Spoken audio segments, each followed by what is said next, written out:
सभी दर्शकों को नमस्कार। जय श्री कृष्ण।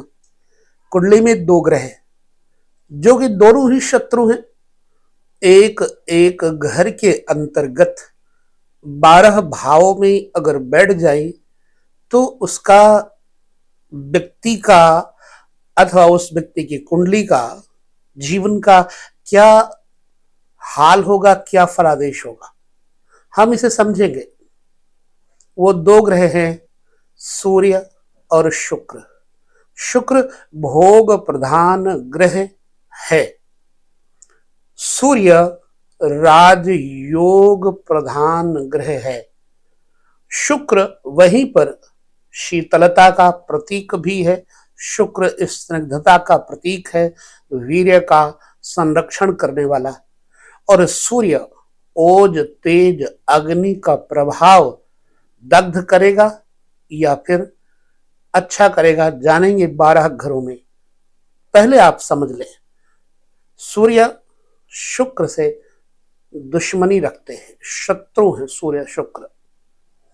अब किसी की कुंडली में अथवा आपकी कुंडली में सूर्य शुक्र एक जगह बैठे हो तो क्या पोजीशन होगी?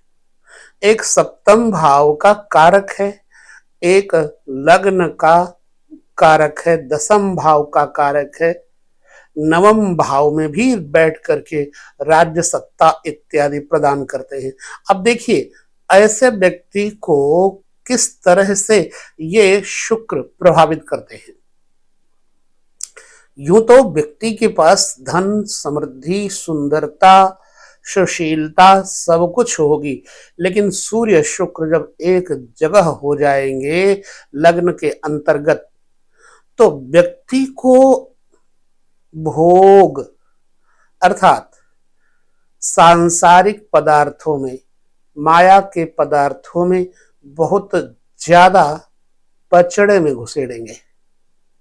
अब व्यक्ति के नेत्रों पे प्रभाव होगा, क्योंकि शुक्र सूर्य इकट्ठे हो जाएं तो नेत्र में, त्वचा में विकार होगा। यहां तक कि पति पत्नी का सुख व्यक्ति को नहीं मिल पाता। सूर्य शुक्र लग्न में होंगे तो व्यक्ति गैर स्त्री से बेशक कोई संबंध न रखता हो, केवल दो बातें कर लेता भी कलंक मिल जाएगा। अब सूर्य शुक्र लग्न में होंगे तो जातक नयन नक्श से सुंदर, आकर्षक, राजप्रिय, मतलब स्टेटस भी उसका अच्छा होगा, परंतु कुछ नुकसान इसी तरह का होगा कि उसको कलंक मिलते रहेंगे। ठीक इसी प्रकार दूसरे भाव में सूर्य शुक्र, दूसरे भाव में दाहिने नेत्र से सूर्य का विचार, सूर्य से दाहिने नेत्र का विचार किया जाता है। अब व्यक्ति रजोगुणी हो जाएगा, वैभव की कमी तो नहीं होगी, लेकिन दूसरा घर एकाग्रता का प्रतीक है और दूसरे घर से जो जानकारी ली जाती है वो परिवार कुटुंब की जानकारी ली जाती है।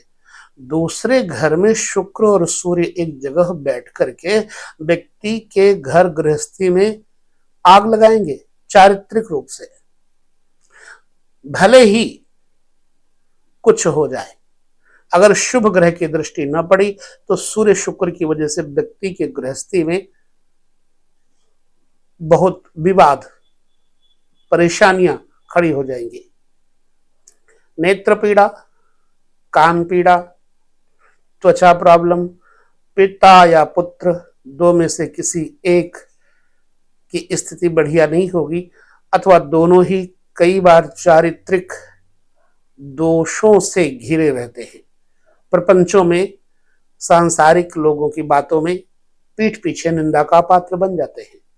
फिर कहता हूं, धन स्थान पर दोनों ग्रह होने के कारण पैसा, रुपया, संपत्ति जरूर होगी, वैभव जरूर होगा, लेकिन कलंक जरूर होगा साथ में। तीसरे घर में सूर्य शुक्र होने पर जातक का अपने किसी न किसी भाई बंधुओं का विरोध सहना पड़ सकता है। हालांकि यहाँ पॉजिटिव लिया जाए तो सूर्य बढ़िया फल देंगे, लेकिन इस व्यक्ति से इसके अपने संबंधी ही ईर्ष्या जलन करेंगे, इसकी तरक्की नहीं देख पाएंगे।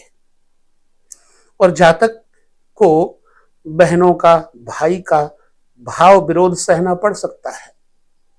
सूर्य का फल अच्छा होगा, नो डाउट। जातक देश विदेश प्रदेश में अच्छी उठक बैठक वाला होगा, माने इसकी अच्छी साख होगी।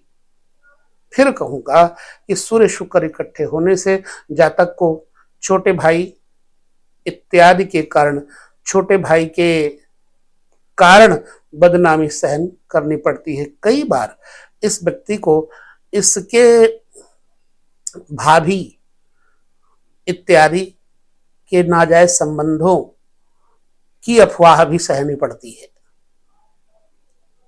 प्रायः यह विषय गूढ़ बहुत है, संदेह उत्पन्न करता है सूर्य शुक्र इकट्ठे होने पर। तो तीसरे घर में सूर्य शुक्र होंगे तो भाई बंधुओं पर भी चारित्रिक संदेह उत्पन्न होंगे। चौथे घर में आकर के सूर्य शुक्र बैठे हों, अब दोनों ग्रह अपना अपना काम करेंगे। शुक्र भी यहां आनंद करवाएगा, सूर्य भी यहां आनंद करवाएगा। मानता हूं जीवन के हर सुख सुविधाओं से भरा पूरा जीवन होगा, लेकिन पिता पुत्र में, मां और बेटे में वैचारिक मतभेद होगा, आपसी व्यवहार नहीं बनेगा। कई बार यहां चौथे घर में बैठ करके जातक को सुख प्राप्ति के लिए, सुखों की प्राप्ति के लिए सांसारिक अफवाहों का सामना करना पड़ता है। बेटे और मां दोनों इस घर में इकट्ठे सूर्य शुक्र की वजह से सुख नहीं रह पाएंगे, सुखी नहीं रह पाएंगे। फिर भी इसके पास मजबूती होगी, वाहन से, मकान से, सब भरा पूरा होगा।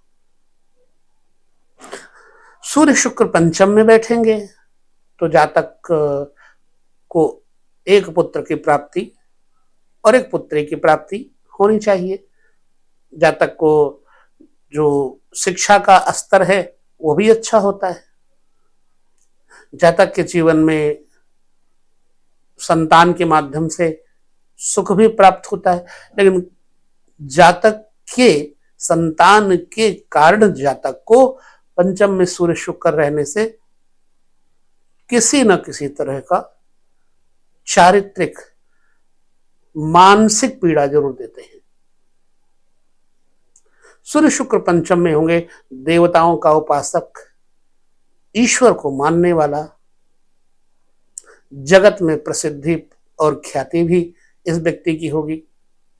पारिवारिक नेतृत्व करने की क्षमता भी होगी। शिक्षा का स्तर जातक का बढ़िया होगा। यहां पर जातक देव, गुरु, अतिथि की पूजा करने वाला भी ठीक होगा। परंतु पुत्र के कारण जातक को कुछ सामाजिक हानियों से दुखी रहना पड़ता है। ये आगे चल करके कुछ आयु के बाद ऐसा देखने को मिलता है। सूर्य शुक्र छठे बैठे, शुक्र यहां पर आकारक हो जाएंगे। पुनः सूर्य को अब यहां नीचता का सामना करना पड़ेगा। हालांकि यहां पर शत्रु जातक के नष्ट हो जाएंगे, दुश्मन नहीं रहेंगे। लेकिन अगर वो किसी स्त्री से संबंध किया तो जातक के दुश्मन खड़े होंगे और उस स्त्री के कारण ही दुश्मन खड़े होंगे। नेत्र पीड़ा, उदर पीड़ा, चारित्रिक परेशानी और मानसिक परेशानी तथा चरित्र में संदेह उत्पन्न करते हैं। सूर्य शुक्र छठे बैठेंगे तो शुक्र का फल बढ़िया नहीं होगा और निश्चित बात है कि जातक चरित्र से गिरा होगा। सूर्य शुक्र बहुत जल्दी एक जगह बैठते हैं ना, तो बहुत जल्दी किसी मेल या फीमेल को देख करके जातक को उत्तेजित कर देते हैं। हालांकि नेगेटिव पॉइंट से अगर लेंगे तो नेगेटिव चीजें मिलेंगी, लेकिन पॉजिटिव लेंगे तो पॉजिटिव भी बहुत मिलेंगी। सूर्य शुक्र के रहने से जातक का आकर्षक व्यक्तित्व होगा। पॉजिटिव सोचेंगे तो आगे बहुत कुछ मिल सकता है। और सूर्य शुक्र को इकट्ठे छठे घर में देख करके बड़े बड़े लोगों का आकर्षण उनकी तरफ बढ़ता है। सूर्य शुक्र सप्तम में हो जाए तो निश्चित बात है कि जातक को कॉस्मेटिक्स संबंधी रोजगारों से लाभ, औषधियों से लाभ, ज्योतिष से लाभ, तंत्र से लाभ, सब कुछ बढ़िया होगा। लेकिन जातक का चरित्र यहाँ ठीक नहीं होगा। जातक कई स्त्रियों से जुड़ा होगा। जातक की स्वयं की स्त्री जातक को पूर्ण सुख देने का प्रयास करे तब भी यह व्यक्ति संदेह के दायरे में, उसकी नजर में रहता है। लिहाजा चारित्रिक दोष के कारण पति पत्नी में बन नहीं पाती है। सूर्य सप्तम में बैठे होंगे तो शुक्र के साथ जातक की स्त्री नेत्र पीड़ित होगी, मुख से कटुवचन भी बोलने वाली होगी। जातक की स्त्री को मधुमेह इत्यादि के रोगों से परेशानियां होंगी। आठवें घर में सूर्य शुक्र का होना जातक के दाएं नेत्र में पीड़ा, गुप्त पीड़ा इत्यादि का प्रतीक है। सूर्य शुक्र अगर आठवें घर में बैठेंगे तो मृत्यु का स्थान है। लिहाजा दूसरा स्त्री के हिसाब से सातवें से आठवां, अर्थात सातवें से दूसरा स्थान जो है, लग्न से आठवां, सातवें से दूसरा है, तो जातक के स्त्री अथवा जातक का जो स्पाउस होता है उसकी वाणी का विचार किया जाता है। तो यहां पर जातक की स्त्री मधुभाषिणी होगी, नेत्र पीड़ित होगी, चारित्रिक दोष की संभावनाएं बनेंगी। इससे पहले मैंने बहुत सारे वीडियो चारित्रिक दोष पर दिए, तो मैं नहीं चाहता कि चारित्रिक दोष का और वीडियो में बनाकर आपको दूं, लेकिन शुक्र है ही ऐसे ग्रह जो चारित्रिक एंजॉयमेंट करने के कारण लोगों को बदनाम करते हैं। यहां पर सूर्य शुक्र बैठे होंगे तो जातक को जमीन से, दूध के पदार्थों से, घृत से, संबंधों से लाभ देते हैं। कई प्रकार के बीजों के संरक्षण से लाभ देते हैं। अब 9th हाउस में सूर्य शुक्र इकट्ठे बैठे पैसा, रुपया, अर्थ सब कुछ होगा। ये जातक शुरुआती दौर में जीवन के कलंकित होता है, लेकिन मध्यकाल में आते आते जीवन के उस चरण में इसे लोग सम्मान की दृष्टि से देखते हैं और ये अपनी गलतियों को दोहराता नहीं, लिहाजा समाज में सम्मान प्राप्त करता है। सामाजिक स्तर पे ये दूसरों की मदद करेगा, माता पिता गुरुजनों का आदर करेगा और साधु से भी होगा एवं उदार कीर्ति तथा संपत्ति युक्त होने के कारण खूब सारा यश प्राप्त होगा। पिता पुत्र में थोड़े से मतभेद रहेंगे। 10वें स्थान पर आने पर जातक का व्यवसाय बढ़िया होगा। फिर ढाक के 2 पात पिता के चरित्र में दोष देगा शुक्र। अगर 10वें स्थान पर बैठा है तो पिता पुत्र में किसी स्त्री के कारण मानसिक विरोध हो जाता है और इस जातक के पास धन किसी न किसी स्त्री के माध्यम से मिलता है और इस जातक को स्त्रियों से अत्यधिक लाभ प्राप्त होता है। जातक किसी न किसी स्त्री से जुड़ा भी रहेगा, ऐश्वर्यशाली होगा, राजनीतिक लोगों से भी इसकी काफी अच्छी बनेगी। 11वें घर में सूर्य शुक्र का होना, सूर्य बढ़िया फल देंगे। शुक्र पुनः किसी विशिष्टतम उस ऐसे स्त्री से जो बहुत बड़े पद की अध्यक्षा अथवा किसी बहुत बड़े पद अर्थात ऑफिसर वगैरह हो और इस व्यक्ति को कमर्शियल रूप से काफी ज्यादा लाभ पहुंचाता है, तो कोई स्त्री जातक पहुंचाता है। 12वें घर में सूर्य शुक्र पुनः नेत्र पीड़ा देंगे, बदनामी कलंक देंगे। शुक्र सूर्य इकट्ठे 12वें घर में होंगे तो शुक्र लाभ देंगे, लेकिन सूर्य लाभ नहीं देंगे क्योंकि सूर्य यहाँ पर आग लगाएंगे शयन कक्ष में पति पत्नी के भोग सुख में, इसलिए सूर्य शुक्र यहाँ होंगे तो नेत्र पीड़ा, त्वचा पीड़ा इत्यादि देंगे, क्योंकि 12वां घर वैसे त्रिक भाव है। अब सूर्य शुक्र पर बहुत ज्यादा मैंने कुछ और नहीं कहा, क्योंकि शुक्र और सूर्य आपस में शत्रु होने के कारण जहां बैठेंगे उस जगह को तो ठीक कर सकते हैं, लेकिन ठीक उसके सामने वाले घर को खराब करेंगे। इसलिए आपको इतना संक्षेप में जान लेना है कि सूर्य की स्थिति शुक्र के साथ 12वें घर में जो है बुआ, मामी इत्यादि संबंधियों से आकर्षण विकर्षण का प्रतिफल देती हैं, और जातक को कई बार स्त्री के कारण पुलिस मुकदमे इत्यादि का सामना करना पड़ सकता है। जातक की जीवन शैली थोड़ी कलंकित यहाँ पर भी हो जाती है।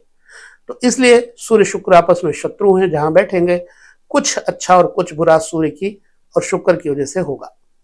तो वीडियो में कुछ आपको अच्छा लगा तो, नहीं अच्छा लगा तो अपने कमेंट करके ये बताइएगा कि यह आपके लिए कैसा अनुभव होगा। आगे माँ भगवती की जो इच्छा उन्होंने बुलवाया, और जितने भी वीडियो आते हैं वो सब उन्हीं की बदौलत हम कुछ आपको लेकर दे देते हैं, और प्रतीक्षा है कि आप अपने विचार हमें देंगे, फलादेश कैसा लगता है। लेते हैं विदा यहाँ पर। अगले वीडियो में सूर्य शनि, सूर्य राहु, सूर्य केतु की चर्चा करेंगे। तो ये बहुत महत्वपूर्ण है, क्योंकि सूर्य शनि भी शत्रु हैं, सूर्य राहु भी अच्छे नहीं है, ग्रहण इत्यादि का कारण बनता है। कैसे क्या फलादेश मिलेगा विचार करके जो भी कुछ माँ की कृपा से आएगा आपको दूंगा। नमस्कार, जय श्री कृष्ण।